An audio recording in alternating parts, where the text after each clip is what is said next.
আসসালামু আলাইকুম ভিউয়ার্স, আপনাদের প্রত্যেকের জন্য এবং আমার যে নতুন স্টুডেন্ট দেখতে পাচ্ছেন তাদের প্রত্যেকের জন্য আরেকটি গুরুত্বপূর্ণ কন্টেন্ট নিয়ে আমরা দাঁড়িয়েছি। এবং সবার জন্য আমি একটি কথা বলে থাকি, আমরা অনেকেই ডিজিটাল ইঞ্জিনিয়ার কাজ করি, কিন্তু অনেক সময় কোনটার কী নাম সেটা আমরা জানতে পারি না এবং কোনটার কী কাজ সেটাও জানি না।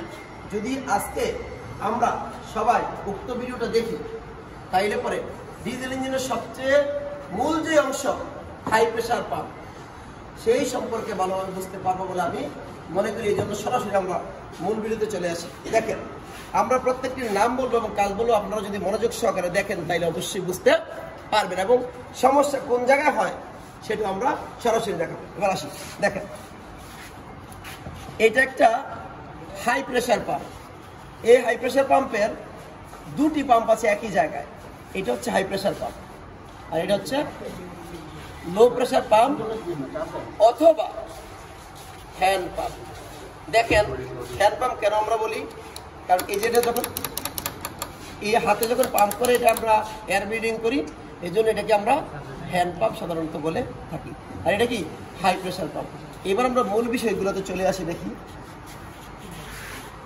যে কোনো লোক আমাদেরকে প্রশ্ন করতে পারে যে এই হাই প্রেশার পাম্পের কাজটা। হাই প্রেশার পাম্পের কাজ হচ্ছে আপনার এক নম্বরে হাই প্রেশার পাম্প ব্যবহার করা হয় থাকে ডিজেল ইঞ্জিনে। দুই নম্বরে কাজ হচ্ছে ইঞ্জিনের স্পিড, অর্থাৎ এখান থেকে ফুয়েল যাবে হাই প্রেশার ফুয়েলটা ইঞ্জিন সিলিন্ডার ডিজেল ইঞ্জিন সিলিন্ডারে প্রবেশ করবে এবং ইঞ্জিনের স্পিড করার জন্য সাধারণত এটা ব্যবহার করা হয়ে থাকে। আমরা বুঝতে পারছি কিনা? এবার আসি কিভাবে করে একটু আমরা দেখি। এটার ভিতরে থাকে হলো গভর্নর। কি থাকে? গভর্নর। গভর্নর সাধারণত তিন প্রকার হয়ে থাকে: mechanical governor, hydraulic governor, pneumatic governor. আমাদের এটা হলো নিউমেট্রিক গভর্নর, ঠিক আছে? তবে এটা কিন্তু একটা ডিপিএ পাম্পের মতো কাজ করে। যেমন আমরা ডিস্ট্রিবিউটর দেখছি না, ডিস্ট্রিবিউটরে যেরকম ফায়ারিং অর্ডার থাকে 1, 3, 4, 2, 4 সিলিন্ডার হলে, আর 6 সিলিন্ডার হলে ফায়ারিং অর্ডার থাকে 1, 5, 3, 6, 2, 4, এরকম না? এইটা কিন্তু distributor type high pressure fuel pump. এখন আসি, এটা হচ্ছে গভর্নর। এই গভর্নর যখন আমরা অ্যাক্সিলারেটর দেব, যখন অ্যাক্সিলারেটর আমরা দেই তখন এটা এরকম চাপ প্রয়োগ করে, তখন এই গভর্নরটা ফাঁকা হয়। যত বেশি আমরা অ্যাক্সিলারেটর দিই, একদম সামনে থেকে দেখাবো আমরা, যত এরকম অ্যাক্সিলারেটর দিলে যত ফাঁকা হবে এরকম, তখন হাই প্রেশার ফুয়েল ডিজেল নাকি ডিজেল ফুয়েল, তখন এই যে দেখেন এটা কিন্তু ক্যাম্পশেপ, তার ভিতর দিয়ে এই যে ইনলেট লাইন দিয়ে ইনজেক্টর হয়ে সিলিন্ডারের ভিতরে প্রবেশ করে ইঞ্জিনের গতি কম বেশি। বুঝতে পারছি কিনা? তারপরে আসি, তাহলে এটা কি দাঁড়ালো? গভর্নর। গভর্নর তিন প্রকার, আমরা সেটাও বলে দিলাম। তারপরে দেখো, তারপরে হচ্ছে এটা হচ্ছে এই যে এইটা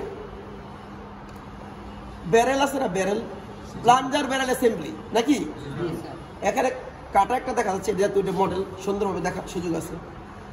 এইটা দেখেন, এই যে এটা উঠানামা করে না, দেখেন যে আমরা যখন এটা ঘুরাবো, একজন ঘুরাবো, এখানে একটু ঘুরাও, দেখো আমরা যখন ঘুরাবো এটা উঠানামা করে। কিন্তু যখন এরকম ঘুরানোর পর উঠানামার পরে যখন অ্যাক্সিলারেটর দিবে এটা আবার ঘুরে, এই যে দেখো, এই যে ঘুরে, এই যে এটা কিন্তু ঘুরে। এটা হচ্ছে, এটা কি প্লাঞ্জার আমরা বলি, এটা কি প্লাঞ্জার। এই প্লাঞ্জারের ভিতরে তিনটা কাজ থাকে। কটা কাজ? তিনটা কাজ থাকে। একটা হচ্ছে খাড়া, অর্থাৎ উলম্ব কাজ, ঠিক আছে না? আরটা হচ্ছে হেলানো থেকে এরকম, তাইলে এই যে দেখো হেলানো, সরাসরি কিন্তু আসো সরাসরি দেখি। একটা হচ্ছে খাড়া কাজ, আরটা হচ্ছে হেলানো কাজ, আরটা হচ্ছে বলায়াকার কাজ, ভূমির মতন থাকে, ঠিক আছে? যখন এই খাড়াটা বরাবর হবে তখন কি হবে? ফুয়েল যখন খাড়া বরাবর যাবে তখন ইঞ্জিনের স্পিড বেড়ে যাবে। যখন হেলিক্যাল হবে তখন স্পিডটা আরেকটু কম হবে। যখন বলায়াকার কাজ বরাবর হবে তাইলে আরেকটু। এই বলায়াকার কাজটা সাধারণত ইঞ্জিন যখন আইডেল অবস্থা থাকে, দাঁড়ানো অবস্থা থাকে, তখন সেটা ব্যবহার করা হবে। বুঝছি কিনা আমরা? তারপরে দেখো, এইটা হচ্ছে কন্ট্রোল র্যাক। কি এটা? Control rack. শুধু এই জিনিসটা কন্ট্রোল র্যাক, এই যে এটা কন্ট্রোল র্যাক। আর এটা হচ্ছে কন্ট্রোল স্লিপ। ভালো করে খেয়াল করি, এটা কন্ট্রোল স্লিপ। কিন্তু এইটার ভিতরে দেখেন দাঁতের মতো আছে, আসেনি? দেখেন ভালো করে, আমি কলম দিয়ে দেখাচ্ছি।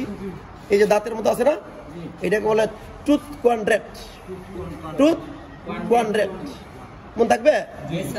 তারপরে দেখো যখনই আমার এইটা এরকম ধাক্কা দিব, ঠিক আছে, ধাক্কার ফলে তখন এগুলা ঘুরার কারণে এই প্লাঞ্জার ঘুরে নাকি, প্লাঞ্জারটা যেখানে উঠানামা করে এটার ভিতরের অংশটার নাম হচ্ছে ব্যারেল। কোনটা খেয়াল করো, বারবার বলতেছি, এই যে এটা ভিতরেরটা, এটা কি ব্যারেল।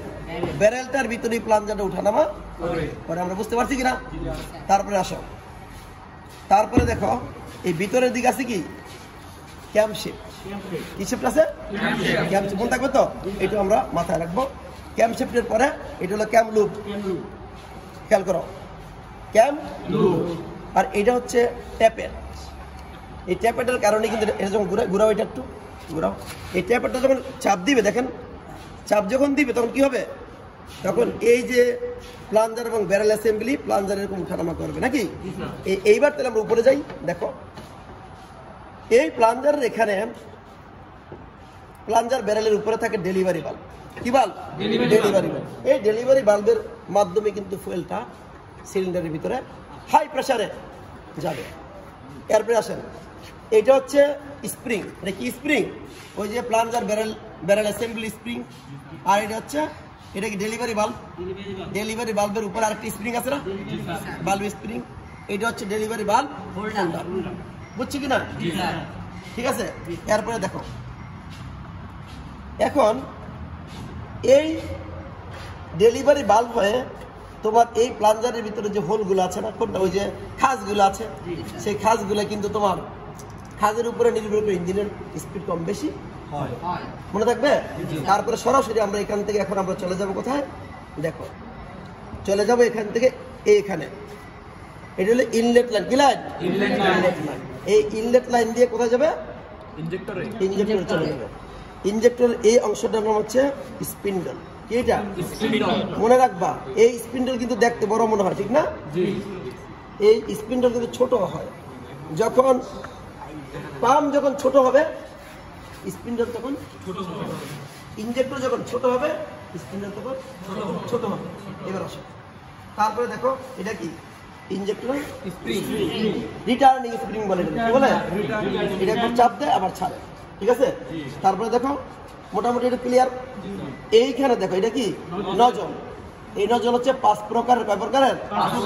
আগে একটু বলি, তোমরা মনে রাখো 5 প্রকারের নজল। এক নম্বর হলো single hole nozzle, multi hole nozzle, pintle nozzle, pintaux nozzle, long stem nozzle. এই 5 প্রকারের নজল আছে।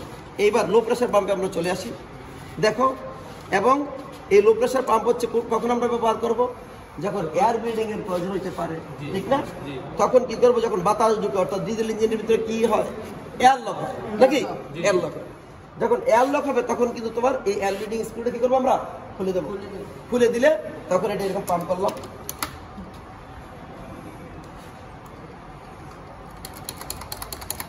কি হবে? ফুয়েলটা পাম্প হবে। পাম্প হলে এখানে যাবে, বিভিন্ন লাইনে যাবে।